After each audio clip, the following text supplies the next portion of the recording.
Ayyankali 1863 August 28 Thiruvananthapuram ജില്ലയിലെ വെങ്ങാനൂരിൽ ജനനം. ജന്മഗൃഹം പ്ലാവത്തറ വീട്. പിതാവ് അയ്യൻ, മാതാവ് മാല, പത്നി ചെല്ലമ്മ. അയ്യങ്കാളിയുടെ ബാല്യകാല നാമമാണ് കാളി. ആളിക്കത്തി തീപ്പൊരി എന്നും ആധുനിക ദളിതരുടെ പിതാവെന്നും അറിയപ്പെടുന്ന നവോത്ഥാന നായകനാണ് അയ്യങ്കാളി. ആധുനിക ദളിതരുടെ പിതാവെന്നും ആളിക്കത്തി തീപ്പൊരി എന്നും അറിയപ്പെടുന്ന നവോത്ഥാന നായകൻ. തിരുവിതാംകൂറിൽ കർഷക തൊഴിലാളികളുടെ ആദ്യ പണിമുടക്ക് സമരം നയിച്ചു. ഇന്ത്യയിലെ ആദ്യത്തെ തൊഴിലാളി നേതാവായി വിശേഷിപ്പിക്കപ്പെടുന്ന വ്യക്തിയും അയ്യങ്കാളിയാണ്. തിരുവിതാംകൂറിൽ കർഷക തൊഴിലാളികളുടെ ആദ്യ പണിമുടക്ക് സമരം നയിച്ചു.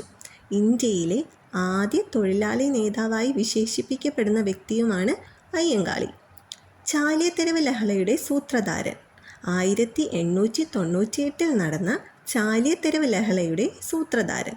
അധസ്ഥിതരുടെ ഉന്നമനത്തിനു വേണ്ടി പ്രയത്നിച്ച സാമൂഹ്യ പരിഷ്കർത്താവ്. താഴ്ന്ന ജാതിക്കാർക്ക് പൊതുനിരത്തുകൾ തുറന്നു കിട്ടുന്നതിനും സ്കൂൾ പ്രവേശനം നൽകുന്നതിനുൾപ്പെടെയുള്ള പൗരാവകാശങ്ങൾ ഉറപ്പാക്കുന്നതിനും വേണ്ടി നിലകൊണ്ട നവോത്ഥാന നായകൻ. താഴ്ന്ന ജാതിക്കാർക്ക് പൊതുനിരത്തുകൾ തുറന്നു കിട്ടുന്നതിനും സ്കൂൾ പ്രവേശനം നൽകുന്നതിനുൾപ്പെടെയുള്ള പൗരാവകാശങ്ങൾ ഉറപ്പു നൽകുന്നതിനും വേണ്ടി നിലകൊണ്ട നവോത്ഥാന നായകൻ.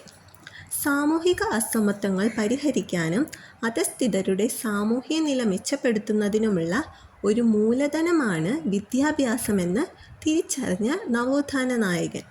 പിന്നാക്ക ജാതിയിൽപ്പെട്ട കുട്ടികൾക്കു വേണ്ടി അയ്യങ്കാളി കുടിപ്പള്ളിക്കൂടം സ്ഥാപിച്ചത് വെങ്ങാനൂർ. 1904 പിന്നാക്ക ജാതിയിൽപ്പെട്ട കുട്ടികൾക്കു വേണ്ടി അയ്യങ്കാളി കുടിപ്പള്ളിക്കൂടം സ്ഥാപിച്ചു. ഞങ്ങളുടെ കുട്ടികൾക്ക് പഠിക്കാൻ സൗകര്യം നൽകിയില്ലെങ്കിൽ കാണായ പാഠങ്ങളിലെല്ലാം മുട്ടിപ്പുല്ല് കുരിപ്പിക്കുമെന്ന് പ്രഖ്യാപിച്ച നവോത്ഥാന നായകൻ. ഞങ്ങളുടെ കുട്ടികൾക്ക് പഠിക്കാൻ സൗകര്യം നൽകിയില്ലെങ്കിൽ കാണായ പാഠങ്ങളിലെല്ലാം മുട്ടിപ്പുല്ല് കുരിപ്പിക്കും എന്ന് പ്രഖ്യാപിച്ച നവോത്ഥാന നായകൻ. അയ്യങ്കാളി സമുദായ കോടതി സ്ഥാപിച്ച സ്ഥലം വെങ്ങാനൂർ. സമുദായ കോടതി സ്ഥാപിച്ചത് വെങ്ങാനൂർ. ശ്രീമൂലം പ്രജാസഭയിൽ അംഗമായ ആദ്യ SSC വിഭാഗത്തിൽ പെട്ടയാൾ. 1911 ഡിസംബർ 5 അയ്യങ്കാളി ശ്രീമൂലം പ്രജാസഭയിൽ അംഗമായത്. 1911 ഡിസംബർ 5 അയ്യങ്കാളി ശ്രീമൂലം പ്രജാസഭയിൽ അംഗമായത്. ശ്രീമൂലം പ്രജാസഭയിൽ തുടർച്ചയായി 28 വർഷം അംഗമായിരുന്ന കേരളത്തിലെ സാമൂഹ്യ പരിഷ്കർത്താവ്. 1912 നെടുമങ്ങാട് ചന്തക്കലാപത്തിന് നേതൃത്വം നൽകി. 1912 നെടുമങ്ങാട് ചന്തക്കലാപത്തിന് നേതൃത്വം നൽകി. 1907 സാധുജന പരിപാലന സംഘം സ്ഥാപിച്ച നവോത്ഥാന നായകൻ. 1907 സാധുജന പരിപാലന സംഘം സ്ഥാപിച്ച നവോത്ഥാന നായകൻ. സാധുജന പരിപാലന സംഘത്തിൻ്റെ പേര് പുലയ മഹാസഭ എന്നാക്കിയ വർഷം 1938. സാധുജന പരിപാലന സംഘത്തിൻ്റെ മുഖപത്രം സാധുജന പരിപാലിനി. ഇന്ത്യയിലെ ആദ്യമത്തെ ദളിത് പത്രമായി കണക്കാക്കുന്നതാണ് സാധുജന പരിപാലിനി. സാധുജന പരിപാലിനിയുടെ മുഖ്യ പത്രാധിപർ ചെമ്പന്തറ കാളിച്ചോതി കറുപ്പൻ. തിരുവിതാംകൂറിലെ പുലയരുടെ ആദ്യമത്തെ വിപുലമായ സമ്മേളനം നടന്നത് കൊല്ലം സമ്മേളനം 1915. 90-ാം ആണ്ട് ലഹള അയ്യങ്കാളിയുമായി ബന്ധപ്പെട്ടിരിക്കുന്നു.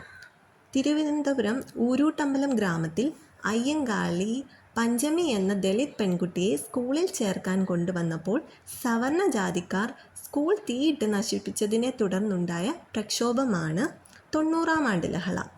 90-ാം ആണ്ട് ലഹള നടന്ന വർഷം 1915.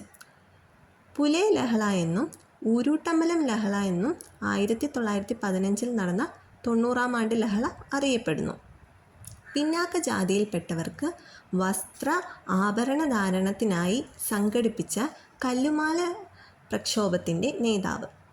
1915 കല്ലുമാല പ്രക്ഷോഭം നടന്നത്. പിന്നാക്ക ജാതിയിൽപ്പെട്ടവർക്ക് വസ്ത്ര ആഭരണധാരണത്തിനായി സംഘടിപ്പിച്ച കല്ലുമാല പ്രക്ഷോഭത്തിൻ്റെ നേതാവാണ് അയ്യങ്കാളി. കല്ലുമാല സമരം നടന്ന വർഷം 1915. കല്ലുമാല സമരം നടന്നത് പെരിനാട്, കൊല്ലം. പെരിനാട്ട് ലഹള എന്നറിയപ്പെടുന്നതും കല്ലുമാല സമരമാണ്. ഞാനിതാ പുലയ ശിവനെ പ്രതിഷ്ഠിക്കുന്നു എന്ന് പറഞ്ഞ നവോത്ഥാന നായകൻ. അയ്യങ്കാളിയെ ഗാന്ധിജി സന്ദർശിച്ച വർഷം 1937. ഗാന്ധിജി സന്ദർശിച്ച വർഷം 1937. തൻ്റെ സമുദായത്തിൽ നിന്ന് 10 പേരെങ്കിലും BA-ക്കാരായി കാണണം എന്ന് ഗാന്ധിജിയോട് പറഞ്ഞു. തൻ്റെ സമുദായത്തിൽ നിന്ന് 10 പേരെങ്കിലും BA-ക്കാരായി കാണണം എന്ന് ഗാന്ധിജിയോട് പറഞ്ഞ് നവോത്ഥാന നായകൻ. അയ്യങ്കാളിയുടെ പ്രതിമ തിരുവനന്തപുരത്ത് അനാച്ഛാദനം ചെയ്തത് ഇന്ദിരാഗാന്ധിയാണ്. അയ്യങ്കാളിയുടെ പ്രതിമയുടെ ശില്പി ഇസ്ര ഡേവിഡ്. ഇന്ത്യൻ തപാൽ വകുപ്പ് അയ്യങ്കാളിയെ അനുസ്മരിച്ച് സ്റ്റാമ്പ് പുറത്തിറക്കിയ വർഷം 2002 ഓഗസ്റ്റ് 12. അയ്യങ്കാളിയുടെ സ്മാരകം സ്ഥിതി ചെയ്യുന്നത് ചിത്രകൂടം, വെങ്ങാനൂർ. സ്മാരകം സ്ഥിതി ചെയ്യുന്നത് ചിത്രകൂടം, വെങ്ങാനൂർ. അയ്യങ്കാളി നഗര തൊഴിലുറപ്പ് പദ്ധതി ആരംഭിച്ച വർഷം 2010. പുലയ രാജ എന്നറിയപ്പെട്ടിരുന്ന നവോത്ഥാന നായകൻ. അയ്യങ്കാളിയെ പുലയരുടെ രാജാവ് എന്ന് വിശേഷിപ്പിച്ചത് ഗാന്ധിജിയാണ്. ഇന്ത്യയുടെ മഹാനായ പുത്രൻ എന്ന് അയ്യങ്കാളിയെ വിശേഷിപ്പിച്ചത് ഇന്ദിരാഗാന്ധി. ഇന്ത്യയുടെ മഹാനായ പുത്രൻ എന്ന് വിശേഷിപ്പിച്ചത് ഇന്ദിരാഗാന്ധി. ഇന്ത്യയിൽ ആദ്യത്തെ കമ്മ്യൂണിസ്റ്റുകാരനെന്ന് അയ്യങ്കാളിയെ വിശേഷിപ്പിച്ചത് EK നായനാർ. ഇന്ത്യയിൽ ആദ്യത്തെ കമ്മ്യൂണിസ്റ്റുകാരൻ അയ്യങ്കാളിയാണെന്ന് വിശേഷിപ്പിച്ചത് EK നായനാർ. ആധുനിക കേരളത്തിലെ ഏറ്റവും പ്രധാനപ്പെട്ട ദളിത് നേതാവെന്ന് അയ്യങ്കാളിയെ വിശേഷിപ്പിച്ച ചരിത്രകാരനാണ് P. സനൽ മോഹൻ. ആധുനിക കേരളത്തിലെ ഏറ്റവും പ്രധാനപ്പെട്ട ദളിത് നേതാവെന്ന് അയ്യങ്കാളിയെ വിശേഷിപ്പിച്ച ചരിത്രകാരനാണ് P. സനൽ മോഹൻ. കേരള സ്പാർട്ടക്കസ് എന്നറിയപ്പെടുന്ന നവോത്ഥാന നായകൻ. 2019 കേരള സർക്കാർ അയ്യങ്കാളിയുടെ പേരിൽ നാമകരണം ചെയ്ത തിരുവനന്തപുരത്തെ ഹാളാണ് VGT ഹാൾ.